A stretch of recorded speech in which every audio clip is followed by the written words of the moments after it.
pero con ese miedo de que hablen y se rían por detrás. Cualquier tipo de violencia no es un juego. Cuento contigo para que no pase mal. Cuento contigo para respetar al otro. Cuento contigo para no discriminar. Lo que acabamos de ver tiene que ver con el hecho de que se lanzaron materiales ayer realizados justamente por la Red Iberoamericana de Educación LGBTI. Estamos hablando lesbianas, gays, bisexuales, trans e intersexuales en el ámbito educativo. Y para charlar de esos contenidos justamente y para conocer los detalles vamos a recibir a José María Romero, que es director de Llamale H. Bienvenido. ¿Qué tal, José María? ¿Todo bien? Buenos días. Primero que nada, muchas gracias por la invitación. Y sí, efectivamente, en el día de ayer estuvimos lanzando en el Centro Cultural España estos materiales que se confeccionaron Llamale H como parte de la Red Iberoamericana de Educación LGBTI, tal como mencionabas. Estos materiales son, bueno, el video que estamos viendo, que es una canción que se creó en la parte musical aquí en Uruguay, y luego son otros materiales. La canción se llama Cuento Contigo, la pueden buscar en YouTube, ponen Cuento Contigo RIE, que es la sigla de la red, o en nuestra página web, en nuestra página de Facebook también. Y los otros materiales, bueno, son una guía educativa, que aquí te traje un ejemplar para compartir. Se llama Sumando Libertades. Bien. Que bueno, tiene una breve introducción presentando lo que es la red. También tiene un informe elaborado por la UNESCO sobre el acoso escolar por orientación sexual y o identidad de género. Y luego pues, tiene un breve glosario de ciertos términos, bueno, de qué es LGBTI, qué es heteronormatividad, qué es una persona intersex y bueno, un montón de términos que aquí en Uruguay mucha gente sabe al respecto, pero que también, como lo indican las estadísticas que podemos encontrar más adelante, más del 50% del alumnado aquí en Uruguay ha reconocido que nunca se abordó la temática o no se habló al respecto, ¿verdad? Sí, acá hay un desglose incluso país por país. Exactamente. Acoso escolar por homofobia y transfobia en Argentina, acoso escolar por homofobia y transfobia en Bolivia, en Chile, es decir, con porcentajes. Exactamente. Tenemos un análisis de lo que es el acoso escolar en cada uno de los países. También las leyes y políticas públicas en cada de uno de estos países, sumado a dónde acudir en el caso de que uno necesite información. Y al final también tenemos algunas recomendaciones prácticas para docentes, así como también una mediateca y distintos links, enlaces de interés para materiales para trabajar la temática. Te hago una pregunta, por ejemplo, aquí tengo España. ¿Cómo estamos con respecto a España? O sea, ni siquiera te hago la pregunta de que nos comparemos con la región. Directamente te pregunto, comparémonos con Europa, con España. Bien, primero que no me gustan las comparaciones, porque cada país tiene realidades que no son simplemente, bueno, las encuestas. Tenemos distintas políticas, somos países muy distintos en un montón de sentidos. Yo creo que Uruguay ha hecho grandes avances a lo largo de estos años, pero sigue faltando un largo recorrido, ¿no? Tenemos leyes que nos posicionan a nivel internacional, leyes de vanguardia en la protección de los derechos humanos en general. Pero el tema de que existan las leyes no necesariamente significa que permeen realmente nuestra sociedad. Si no hay un cambio cultural, por más ley que tengamos, imponer las cosas, sabemos que tarde o temprano no terminan reflejándose en donde queremos que se refleje, en el aula, en la convivencia, etcétera, etcétera. Por eso un poco, y digo, más allá de la comparación con España. ¿Por qué? Porque de repente me parecía que el público puede tener la percepción de que un país como España, un país europeo que desde hace muchísimo tiempo se viene trabajando en este tema, podía servir para tener una idea si todas estas políticas que venimos realizando desde hace tanto tiempo han surtido algún efecto. Es decir, si efectivamente estamos viendo ese cambio cultural que a uno en algunos casos le parece que no se da, pero que en otros, nuevas generaciones mediante, le da la sensación de que han aportado o por lo menos han servido para un cambio de cabeza o de concepto con respecto a algunas cosas. Que han habido cambios, han habido cambios, ¿verdad? No solo en España, sino también aquí en Uruguay. También la posibilidad de un posible retroceso existe. Hay alas de la sociedad más conservadoras, vinculadas tal vez a, bueno, vamos a decirlo concretamente, en el caso de España, a la religión. De hecho, ya han sucedido casos de que, bueno, a través de ciertas campañas están tratando de trabajar en contra de estos derechos. Sí, nosotros mostramos hace algún tiempo un ómnibus o algo, alguna barbaridad sí, que andaba por ahí, que lo mostramos, que fue una campaña que nos chocó mucho, como muy agresiva. ¿Dónde la vieron, en España eso? Sí. La mala noticia es que ese ómnibus está recorriendo Sudamérica en este momento. Ah, no sabía. Sí, comenzó, ya está por Colombia y, bueno, tiene una agenda para recorrer varios países haciendo esta propaganda de la cual ustedes hablaban. Sí. Sí, es bastante complejo y, bueno, de hecho, desde la red se está trabajando también con... Pero pregunto, ¿en nuestro país, por ejemplo, si apareciera ese ómnibus, no estaría incurriendo en algún delito? No tenemos una religión oficial como tal aquí en Uruguay. La verdad, la parte jurídica, no creo que no. Pero no soy quien se especializa precisamente en leyes como para realmente hablar al respecto.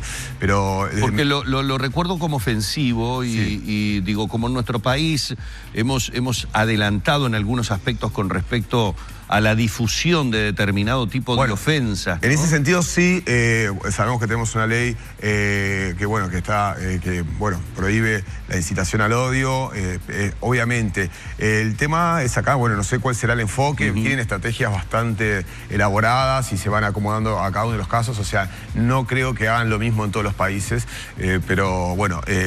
También me gustaría contarte que uno de los parte de estos materiales es la página web de la red, que es educacionlgbti.org. En esta página web van a poder encontrar el video que vimos al comienzo, van a poder encontrar la versión digital de la guía, todos los enlaces digitales como para acceder a los materiales que se plantean en Sumando Libertades. Y algo muy importante, que es un reconocimiento y un premio para instituciones públicas o privadas que trabajen en el ámbito educativo en contra del acoso escolar por identidad de género u orientación sexual. Tengo una consulta con respecto a algo que siempre tuve la duda, porque directamente desconozco si existen leyes o reglamentaciones con respecto a eso. Muchas veces uno ha escuchado, muy justificadamente, cómo diferentes personas nos han comentado que desde muy niños han sentido la necesidad de vestirse o de mujer o de hombre siendo del sexo contrario. Si un adolescente sintiera la necesidad, como tantas veces nos han hablado, de vestirse de mujer siendo hombre, ¿puede concurrir a un centro educativo en nuestro país? Un centro educativo como tal, depende de qué centro educativo y quién sea el referente, con quién dirigirse. O sea, tú lo que me estás planteando es una identidad de género trans.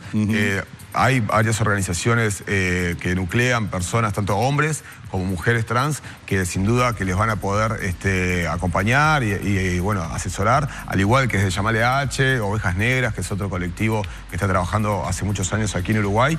O sea, eso creo que sería capaz que lo ideal, ¿no? Poder recurrir a gente que realmente esté capacitada y formada en la temática. Desgraciadamente aquí en Uruguay no tenemos, a pesar de tener, o sea, si bien hay un plan de educación sexual, no todos los docentes, de hecho hace poco se ha publicado encuestas al respecto, no se sienten capacitadas estas personas, o no, más allá de sentimientos, sino que no han tenido una capacitación real, cómo hacer un abordaje idóneo en el aula, cómo informar y aún menos cómo frente a una problemática poder trabajar al respecto. O sea que como que queda todavía mucho para hacer en ese sentido, porque si no también se da la diferencia entre que el adulto, sea el profesor o la profesora, sí puede tener esa conducta, pero yo como adolescente no la puedo tener. Es decir, más allá de que, insisto, cuando lo estoy hablando porque cada vez que hable con una persona que me explicó lo que sintió a lo largo de toda su vida,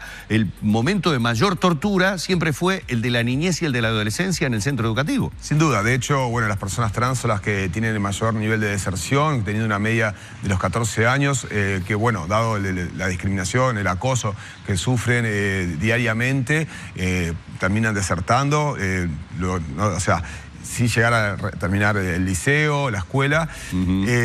Realmente, o sea, ayer hablamos al respecto de eso, que bueno, que se generan un montón de medidas de sobrevivencia, de supervivencia en el entorno escolar, como por ejemplo no ir a los baños, no ir a la clase de educación física, incluso según las encuestas también, de que han faltado en los últimos 30 días de 1 a 6 días a clases precisamente por la discriminación que sufren. Es un contexto bastante complejo, claro. Montevideo es una realidad, en otros departamentos es otra, y dentro de cada departamento también incluso hay distintas ciudades y pueblos que bueno, se vive de manera distinta. Vos me decías recién, hay como que uno siente ya no solamente una cuestión de un cambio cultural que nos está faltando, sino que también como que daría la sensación que no existe la preparación adecuada en los profesionales que pueden estar en contacto con esta realidad y por lo menos al detectarla, hacerle un poco más sencilla o mejor esa vida de convivencia a ese alumno o esa alumna que pueda estar siendo víctima justamente de esa discriminación. Deberíamos tener como un protocolo, es decir, para que se entienda, de la misma manera que por diferentes razones, si un compañero de liceo de escuela ha tenido un problema por el cual, por ejemplo, tiene que aparecer con muletas y hay cambios que se generan en el aula para adecuarle mejor las condiciones, yo qué sé, se lo cambia de banco para que tenga mejor accesibilidad mientras está pasando por este tema. ¿No deberíamos tener también como una suerte de capacitación y protocolo para que los docentes pudieran colaborar y ayudar a un mejor tratamiento de las situaciones? Sin duda que lo ideal es poder trabajar en grupo, o sea, que haya, que se pueda charlar en el aula y tomarlo con total naturalidad. El tema también es el siguiente, muchas veces quienes hacen estos comentarios homófobos o transfóbicos pertenecen al propio sistema educativo. Entonces, ahí ya tenemos una gran barrera que obviamente todo eso se permea en las distintas capas luego en el aula. Sí, tendríamos que realmente poder llegar a que todo el sistema educativo capacitado. Es un proceso que lleva mucho tiempo, que no está realmente permeando también. O sea, es algo bastante complejo que no se arregla simplemente con leyes, ¿verdad? Me gustaría que reiteraras antes de despedirnos, José María, lo que me dijiste de la página web para quienes estén interesados en ver no solamente lo que vimos recién, que fue solo apenas un disparador un poco del tema, sino los contenidos de lo que han presentado en la jornada de ayer. Bien, la página web de la red es educacionlgbti.org y nuestra página web de Llamale H es llamaleh.org. También quisiera aprovechar brevemente para comentarte de que la guía Vestidos en el Aula, que es la primera guía educativa sobre diversidad afectivo-sexual del Uruguay. Licenciado psicólogo Paribanú Freitas de León. Guía educativa sobre diversidad afectivo-sexual. Bien. ¿Qué es esto? Es la guía educativa que publicamos en el año 2012. Este año, gracias al apoyo de la Embajada de Francia, estamos publicando la tercera edición, que bueno, aprovechando el contexto, me gustaría dejarte un ejemplar también. Bueno, muy bien, ha sido un verdadero placer. José María Romero, director de Llamale H, hemos tratado un poco este tema que, a propósito del lanzamiento que ayer hicieron de los materiales realizados por la Red Iberoamericana de Educación LGBTI, hace tiempo que estoy por preguntar, me lo han contestado 20 veces, lo tengo que preguntar de nuevo, porque si no, lesbianas, gays, bisexuales, trans e intersexuales, esta I que apareció hace relativamente poco tiempo, digamos, ¿a quién enraba? Bien, las personas intersex. Intersex o intersexuales son personas que antes se les llamaba hermafrodita, o sea, a nivel médico se les llamaba de otra manera. Hay distintos motivos por los cuales una persona puede ser intersex.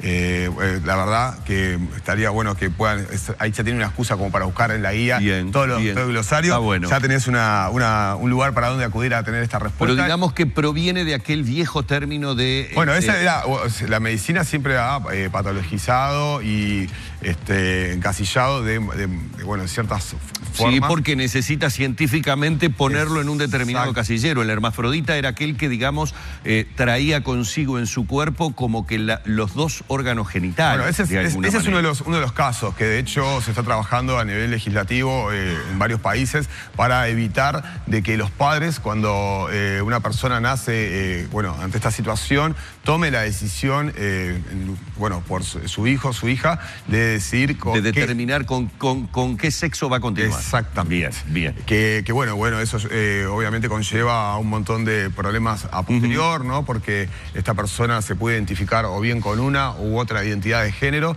pero no es la única posibilidad de una persona intersex. Existen varias, también está la insuficiencia de andrógenos, el síndrome de Turner, o sea, hay más por eso, y es algo que no me gustaría tratar rápido, porque se merece el tiempo para poder hablarlo. Les invito a que vean ambas guías, que van a poder encontrar mucha información al respecto, y bueno, muchas gracias por la invitación. No, por favor, un placer. José María Romero con nosotros, director de Llamale H. Seguimos en la mañana de Arriba, gente. Ya estamos en las 10:07 de la mañana. Lo que no cambió mucho es la temperatura.